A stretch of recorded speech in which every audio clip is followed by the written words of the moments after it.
Bonjour, bienvenue dans ce petit tutoriel sur Keynote. Dans cette première partie, on va discuter sur la mise en place d'une présentation interactive, à commencer par mettre en place les diapositives et ajouter des images en arrière-plan et des objets là, qui peuvent être ensuite animés et qui peuvent être ensuite... Donc, on peut ensuite utiliser des liens. Donc, première des choses, évidemment, ça va être de créer une nouvelle diapositive. Donc, je vais appuyer sur le plus ici en haut. Et par défaut, vous pouvez bien choisir un thème là, parmi ces diapositives, mais je vous dirais que pour les besoins de présentation interactive, on va choisir le thème blanc le plus simple possible. Et ça va nous permettre ensuite de le modifier à notre guise. Donc vous voyez ici, on a une première diapositive qui est là. Donc on va pouvoir ajouter de l'information. Évidemment, vous avez ici déjà un titre qui est déjà préformaté. Peut-être rechercherez-vous un autre formatage à cette diapositive.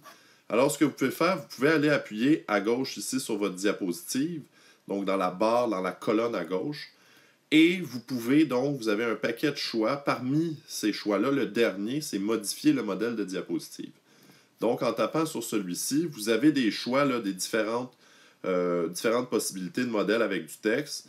Souvent, je vais préférer donc les diapositives vierges. La raison est simple, c'est que je vais vouloir ajouter du texte ou des images ou des choses comme ça.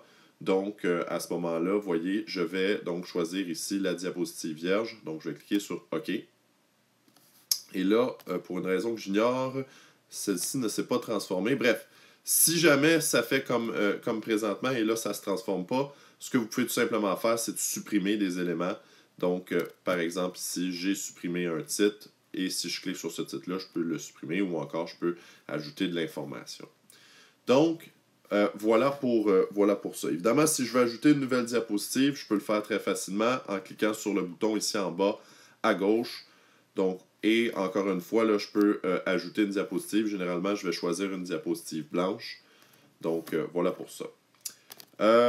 Revenons, allons à notre deuxième diapositive. Ce que je vais faire ici, c'est que je vais commencer par vouloir ajouter un arrière-plan. Avant d'ajouter des éléments comme des objets ou des images autres, je veux mettre un arrière-plan pour situer, par exemple, le contexte de notre présentation interactive. Donc, pour ce faire, on va aller en haut à droite, cliquer sur le pinceau. Et donc, vous voyez, vous avez le modèle de diapositive. Donc, vous voyez, vous pouvez le changer ici aussi également. Et donc, vous pouvez aller choisir l'arrière-plan. Donc, l'arrière-plan, vous avez plusieurs couleurs. Vous avez des couleurs déjà prédéterminées. Vous pouvez avoir aussi des dégradés. Vous pourrez vous amuser avec ça. Peut-être ce qui vous intéressera davantage, c'est les images. Donc, évidemment, on vous propose une banque d'images ici. Mais ce qui est peut-être plus intéressant, c'est d'aller fouiller donc parmi les photos et donc de choisir une image qui correspond à une photo que vous êtes allé chercher sur Internet. Donc, il faut les avoir sauvegardées dans votre banque de photos. Et voyez ici, moi, préalablement, je suis allé chercher une image sur Internet, donc d'une forêt. Donc, je l'ai ajoutée ici. Vous voyez que par défaut, ce qui apparaît, c'est l'image qui va se mettre en mode mosaïque. Donc, elle va remplir la diapositive et s'il y a des espaces, elle va ajouter l'image soit à gauche, à droite, en haut, en bas. Évidemment, nous, on ne veut pas vraiment ça. Si on veut une image, on veut qu'elle soit dans toute la diapositive. Donc, ce qu'on peut faire, c'est remplir. Et là, à ce moment-là, vous voyez bien que l'image vient remplir ma diapositive. Et ça, ce qu'il faut bien comprendre, c'est que cette image-là, ici, c'est en arrière-plan. Donc, je ne peux pas aller modifier cette chose-là. Je ne peux pas aller travailler. Là, ça ne peut pas bouger. Donc, c'est vraiment l'arrière-plan de ma diapositive. Maintenant, je voudrais certainement ajouter d'autres images donc, à celle-ci. Donc, des objets qui pourraient arriver et qui pourraient donc faire partie de ma présentation interactive. Donc, par exemple, ici, si on veut ajouter des objets, des éléments, je vais aller cliquer sur le plus. Et donc, vous voyez que vous avez beaucoup d'éléments, donc photo, vidéo, appareil photo, enregistrer l'audio. Tout ça, on le couvrira dans une autre partie de notre tutoriel. Ce qui nous intéresse peut-être davantage aujourd'hui, c'est la section avec un rond et un carré, un cercle et un carré. Et vous voyez que vous avez une panoplie d'objets. Vous avez du texte que vous pouvez ajouter, des lignes, des courbes, des étoiles, des bulles, Vous avez vraiment là, un paquet de choses. Vous pouvez aller vous amuser avec ça. De la nourriture, des symboles, en voulez-vous, en voilà. Bref, il y a beaucoup, beaucoup, beaucoup de choses qui est déjà préfait pour vous. Imaginons ici que j'aime bien les animaux et que j'ajoute à mon diaporama un cochon. Donc, vous voyez ici, le cochon apparaît. Je peux le déplacer où je veux dans mon diaporama. Je peux l'agrandir. Je peux changer son échelle d'une manière ou d'une autre. Bref, je peux changer également sa couleur au cochon. Ah, là, j'étais dans le texte ici. Regardez, je vais vous montrer comment je peux arriver à faire ça. Donc, ici, si je vais dans les couleurs, donc ça va être... Voilà.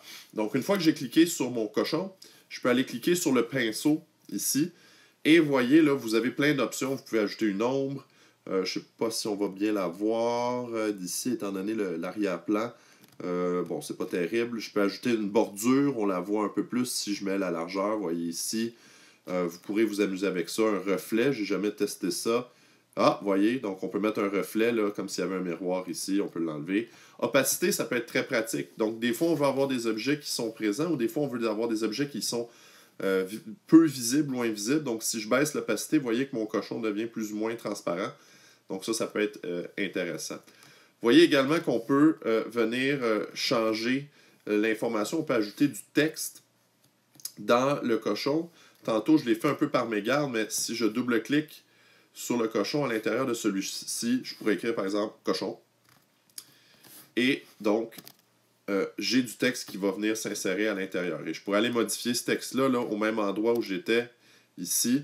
Donc, si je voulais augmenter la taille du texte, changer la police, vous pouvez imaginer les possibilités. Je n'irai pas là, dans toutes celles-ci, mais c'est très facile d'aller changer les informations.